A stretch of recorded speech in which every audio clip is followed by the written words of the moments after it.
let's talk about something that many of us struggle at times. How to regain trust in ourselves. And it's very important because self-trust is the foundation of everything we do. Without it, you'll constantly second-guess yourself, seek external validation, and feel powerless in the face of uncertainty. It's easy to get stuck in negative thought spirals and lose faith in our own intuition and our capabilities to achieve what we secretly wish to accomplish. A lack of self-trust leads to inauthentic living and ultimately prevents us from reenacting the peace that we all seek. But don't worry, because in this video, I'll share 5 practical tips on how to rebuild that self-trust within ourselves and regain a sense of inner confidence. I've divided this video into 3 sections so we can explore what self-trust actually is, how it benefits us, and we can improve it from today onwards. But before we dive into that, hello, I am Marta,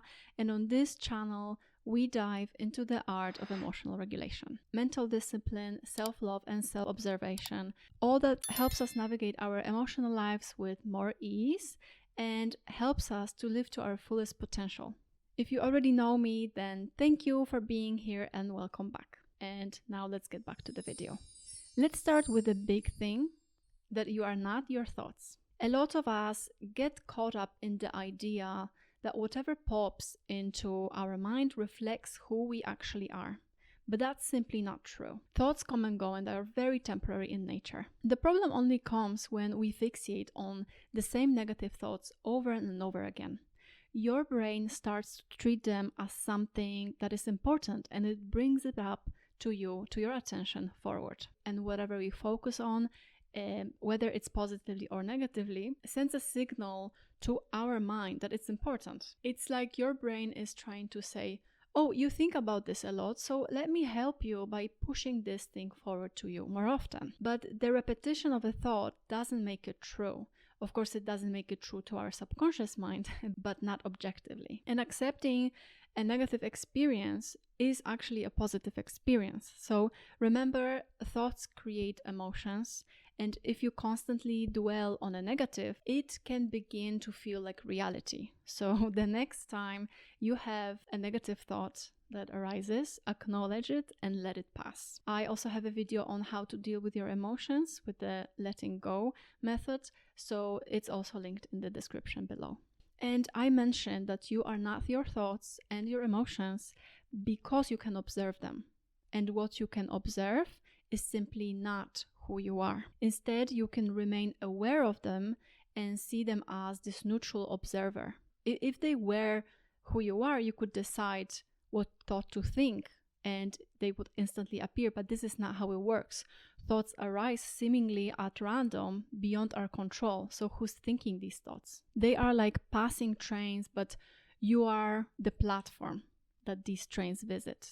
But just don't hop on the trains that you don't enjoy and focus more on the quiet spaces between these thoughts. I also have a video about what it actually means to be an impartial observer, so you can find it in the description below as well. So what even is self-trust? It's this unwavering belief in your own intuition, decisions, and ability to navigate life's challenges with confidence.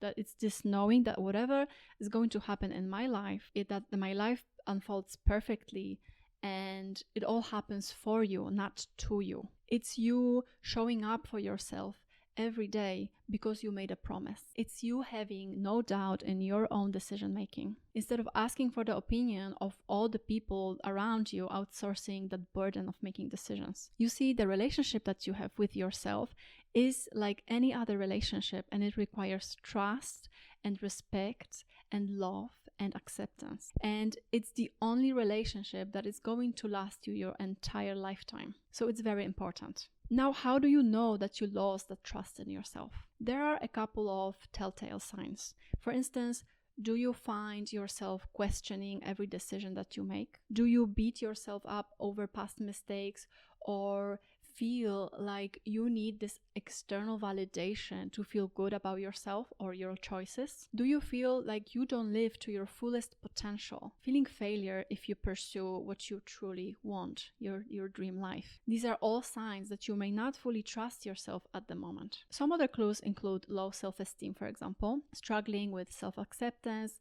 feeling anxious, or constantly second-guessing yourself, or speaking to yourself in a negative way as well, or harsh way. It's engaging in this negative self-talk. When we don't trust ourselves, it shows in how we talk to ourselves, how we think, and how we navigate even relationships. But don't worry, there are many ways to rebuild your self-trust that we are going to tackle right now. So let's get to the heart of this video, how to rebuild your self-trust. Self-trust is the foundation of everything we do.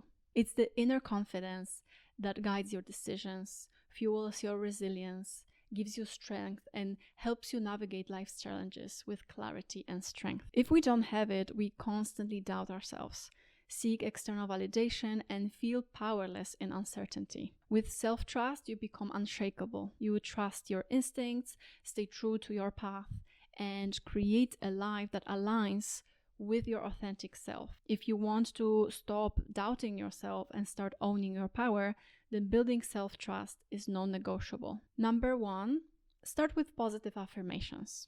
One of the most powerful ways that you can rebuild this self-trust when you're just starting is through positive affirmations. It's because we are so wired to talk to ourselves negatively, being our harshest critics, and it's really difficult to overwrite it, so it needs to be repeated over and over until it sticks. Because if you think about this, our entire life we've been told no, don't, can't, and we absorbed it like sponges. So to overwrite it, we have to repeatedly tell ourselves, and then it becomes the truth, our reality. And repetition dissolves doubt. So start by saying positive things about yourself every day. Things like, I am capable, or I trust my decisions. So at first, just observe your negative self-talk. And if you catch it, try to overwrite it with something positive instead. And really believe in what you're saying with conviction. Assign it some sort of emotion. It may feel very odd at first, but over time, it will feel natural. You can also use sleep meditations with affirmations to accelerate this process. Your subconscious mind absorbs information more effectively during sleep when its watchdog, the conscious mind, is asleep. It's kind of switched off. I also have some sleep meditations on this channel, so feel free to explore. They are free. There are many online resources. You can create personalized affirmations targeting areas where you need more self-love, and I offer such tailored affirmations as I mentioned before. And the more you practice this, the more your brain will start to believe it. And at first there might be a little bit of resistance, but the first step is the unconditional self-love that you can wire yourself with the positive affirmations. Number 2, keep the promises that you make to yourself. Keeping the promises you make to yourself is essential to rebuild this trust. Imagine if you had a friend that always made plans with you but then never showed up. You wouldn't trust this person, and this is your relationship with yourself right now. If you say, I'm going to work out tomorrow, then follow through. If you say, I'm going to eat healthier, then follow through. Each time you keep this promise to yourself, you strengthen that trust and show up for yourself consistently as if you were dating a loving partner. And also remember to set clear boundaries with yourself and stick with them. This will also help you to set the boundaries with others and react appropriately when they are not being respected. Maintaining boundaries with others is an act of self-love, as it protects you from unnecessary emotional distress. And setting personal boundaries is about self-discipline, which many overlook when they talk about self-love. For me, it's one of the highest forms of self-love, because self-love, it's not about indulging yourself in some occasional treats, but also about fostering positive habits that will serve you in the long run, such as not eating after 7 p.m., working out 3 times a week, or limiting dining out if you want to save money. Whatever helps you to live your best life. And this is how you show loyalty to yourself. Self-loyalty means standing by yourself, your values, and your decisions, even when it's difficult. It involves being committed to your own well-being, honoring your own boundaries with yourself and others, of course, and supporting yourself in the way a trusted friend would. And if you slip, don't beat yourself up. Practice this radical acceptance. You are human, and we humans make mistakes. But the more you honor your own word, the more self-trust you will build over time. And I also have a video on radical acceptance, so again, it's in the description. Number 3, write a new story for yourself. Start dedicating more time to yourself and write a new story for your life and for who you want to be and who you want to show up in the world. If you've been living by the old story that doesn't really serve you anymore, then it's time to rewrite it. Think about who you want to be. How do you want to feel? What does the version of you that trusts herself look like? Write it down. Be specific and just journal it, write freely from the depths of your higher self. Be authentic with yourself. Don't leave anything out. And in this new story, make sure you include the concept of self of a worthy person. Increase your self-perceived value and worth, because we project this self-perceived value to the world, and we also attract what we think that we deserve. So make sure that you include this in your new story as well. You can even make it a ritual. Write out the old story, all the things that you don't want to show up as anymore, all the limiting beliefs and that held you back, and just safely burn it or discard it. And every time the old narrative shows up or tries to resurface, remind yourself that this is in the past and you're now living a new story. And all your decisions should reflect the empowered new version of you. Whenever you're faced with a tough choice, ask yourself, what would this new version of me do in this situation? Number 4, learn to discern between intuition and anxiety.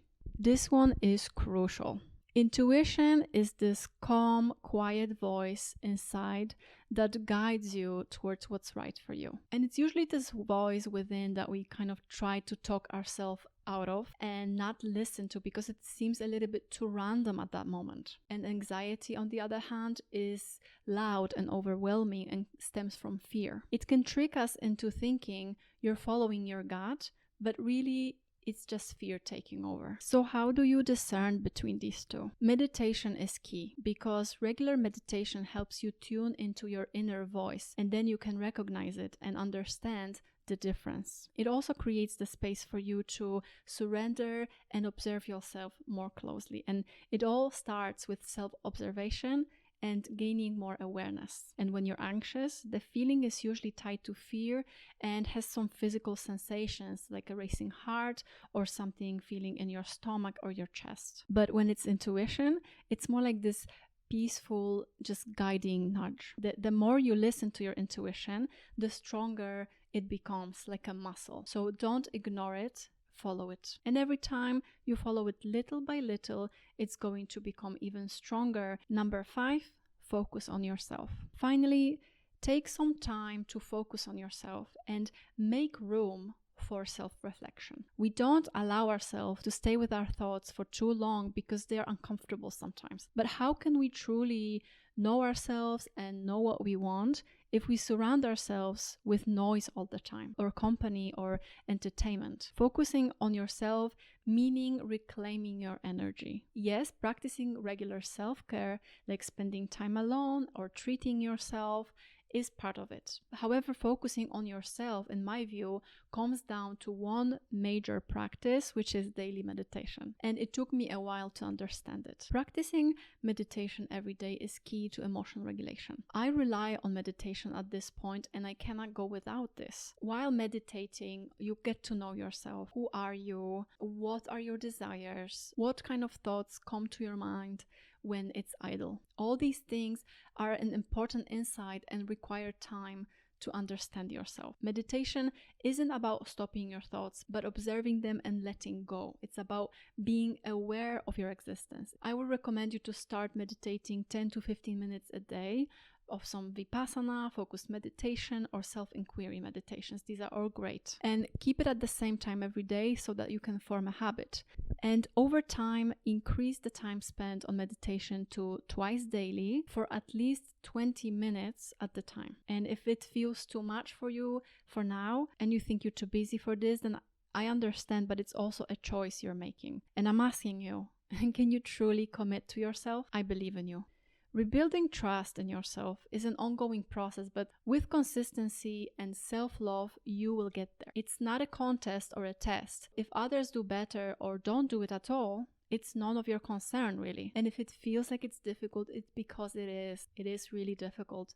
But with this self-devotion, coming back to the same practice over and over, it's going to get easier. But the alternative is to not do it and repeat the same patterns all the time. And both of these are hard. Doing this is hard and not doing it is hard. So choose your heart. You do this for yourself, your own emotional regulation, so that you can finally live to your full potential, away from limiting beliefs and fears. This is what we all want. That's all for today. Thank you very much for watching. If you found this helpful, then please be sure to comment down below and share what you find the most difficult about building self-trust, or how you notice that this is something worth exploring for you. These are the videos that YouTube thinks that you should watch next. And remember, you are brave, you are loved, be kind to yourself. Bye now.